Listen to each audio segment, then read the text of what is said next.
I love seeing what technology trickles down over time.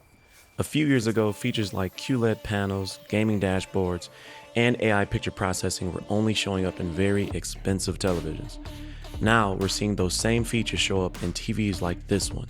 This is the TCL T7 QLED, and today we're going to unbox it, get it set up, talk through specs, and most importantly, I'll share what the real experience has been like using this TV. Today we're taking a look at the TCL T7 55-inch 4K television, and this was sent out to me by TCL. Now, as always, this is going to be an honest and transparent review. Hopefully, I'll give you all the information you need to make an educated decision on whether or not this is the best option for you. So today we're going to take a look at different examples of gaming, television, application, standard definition, 4K, streaming in 4K, and different things like that to make sure that you can make the best decision for yourself. You can find this on Amazon, and I'll make sure that that link is in the description below. But as always, honest and transparent buyer-focused review. So let's jump into it.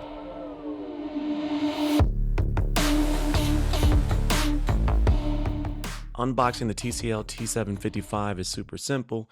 Everything is packaged really well. There's styrofoam on the top. On the bottom, there's also a protective piece of cardboard with padding in the front.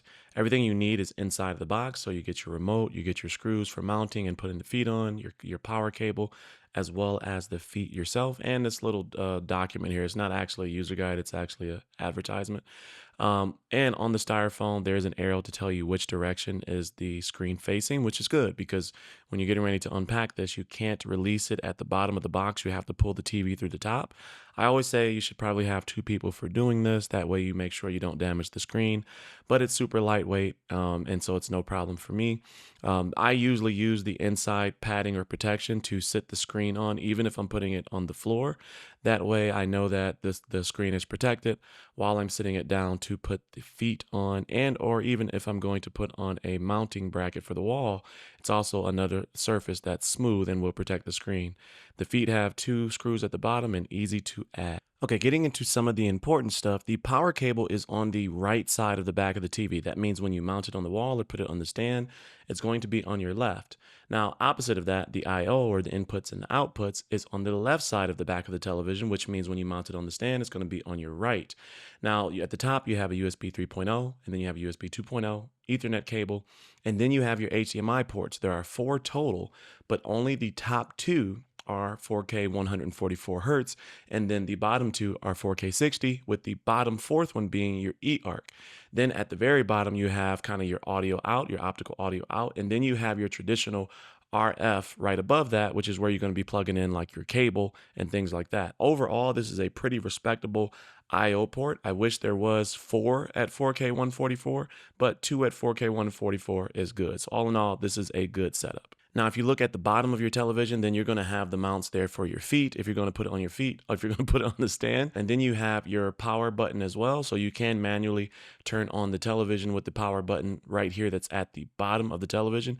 Now, pay attention to the back of the television when you're getting ready to mount this, because there is a slope, there is a VESA mount, and I believe it's 300 by 300. I'll put it on the screen if that is not correct, but it does come with mounting screws already in the top part, and then there's some in the package for the bottom.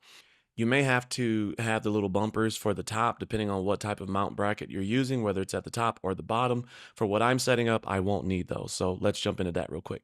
The mount I'm using is a super lightweight Amazon Basics mount that I use for all of my televisions that are light. It's super simple. You can use studs or you can use nails to put it in the wall, and it holds a really good amount of weight. And then there's a simple bar that goes on the back of the television that you just align with the plate on the wall, and then there is a lock, so once it's in there it won't come off. Now, this TV being lightweight, I can grab this with my one person to kind of put it up there, but I agree, I always say use 2 people.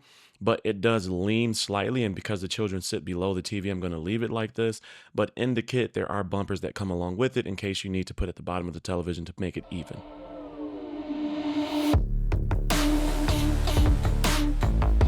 The Disney Plus, TCL Plus, Apple TV, Netflix, Prime, and YouTube.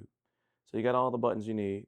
The buttons also illuminate so that you can see them at night, any of the ones with the logos here. And then here is some ASMR of unpacking the television.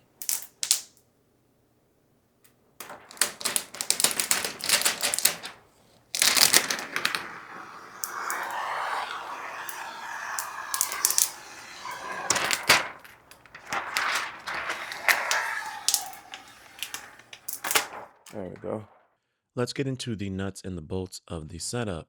Now, you will notice that it's super bright and the colors may seem a little bit washed out as you see this TV power on for the first time.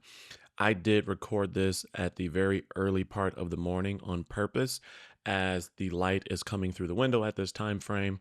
And this is going to give you the best understanding of what this television is going to perform like under bright situations. I'm also going to share different video and different examples throughout the day, all the way through to the nighttime.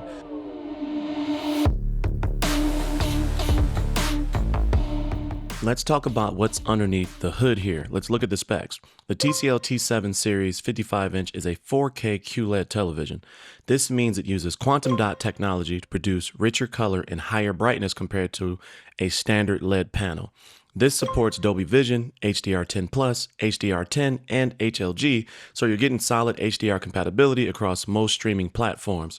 For motion performance, the TV supports up to 120 Hz refresh rate natively, along with motion rate 480, which helps smooth out fast action like gaming or action movies.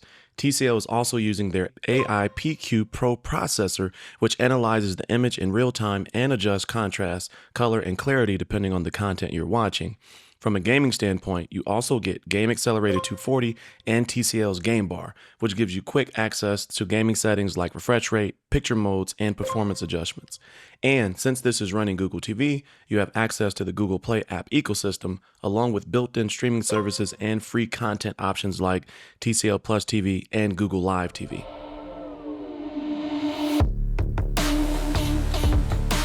Let's start with gaming because gaming is a bright spot on this television. There's a lot of built-in features that make gaming a complete joy on here. First of all, it's QLED television, so the colors are bright and vivid. There's a lot of contrast, a lot of bright scenes. Bright to darkness is great. Grayscale, all of that. That's really good. Snappy, fast, responsive. It felt really good. The kids were playing Fortnite, which is a competitive FPS game, and it performed really well. As far as like your regular everyday uses like television and applications, etc., there's a lot of pluses here, and there's one negative for me that may not be a negative for you. We'll get to that in a second. I'll cover it in detail.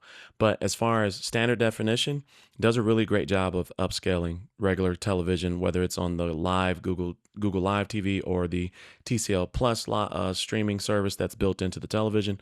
All of that worked really well. Apps like Netflix, Prime Video, Fandango, all of those, they work really well. And as expected, they play in 4K, Dolby Atmos, and everything that you would expect.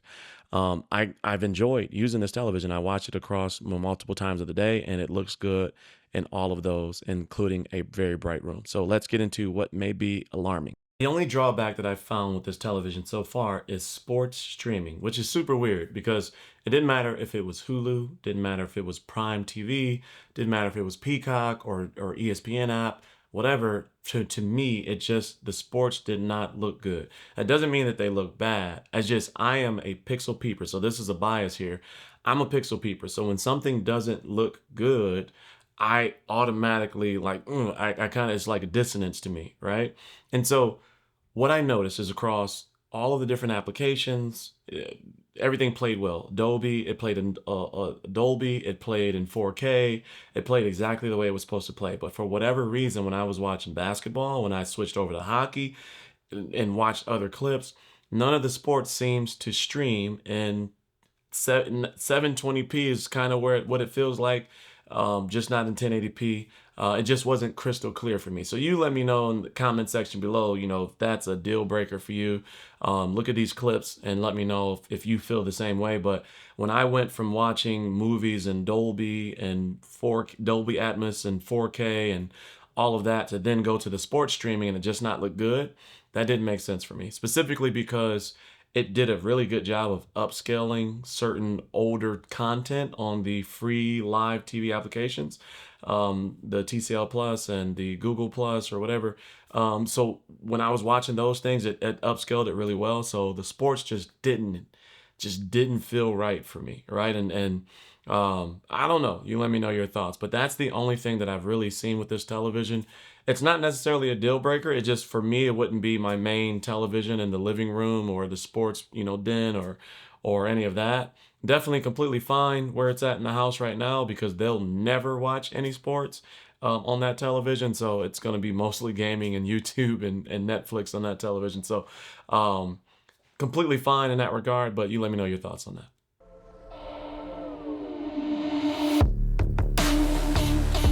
I wanted to do a quick conversation on the user interface, the Google platform, and the menus. They're really easy to navigate. I think they're intuitive. I think they're easy to understand. I really like the feature for the screensavers and the ability to create AI art as your screensaver and wallpaper. I thought that was so cool that I wanted to do a little quick segment on that. That allows you to have some unique personality when doing that. You can also upload your own personal photos and things like that. Wanted to share that at this price point. I mean, I've seen this as low as $390. This is ridiculous. So I wanted to share that. So yeah.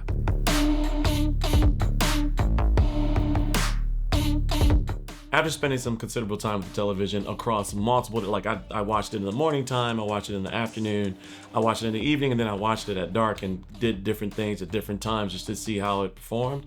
And I thought the TV performed really well. I mean, at this price point, it's super crazy, everything that you can get in that for the price point. I mean, Dolby Atmos, 4K, the game bar, HDR, 120 hertz, up to 144 depending on the connection, and then you got the 240 gaming acceleration and all of those different features built into that television. It is just crazy that you can get all of that for that price. I was weirded out, by the sports streaming and the fact that it, for me, it just didn't look the best when it came to sports. Didn't look like horrible. It didn't look like some of the other televisions that I've tested or own currently. But as far as the price point and where it's going to sit in my house, I think that works really, really well. So you let me know your thoughts in the comment section below. If that's a deal breaker, if you're a sports primarily type person, then maybe this isn't the television for you. But for everyone else, I think this is a great purchase. So let me know your thoughts in the comment section below. If you enjoyed today's content, please consider subscribing and joining the Cozy Coalition. Again, you can pick up that television. You can pick up the T755 by TCL on Amazon, and I'll put that link in the description below. But as always, stay cozy in that crazy world, and I'll see you in the next video. Peace.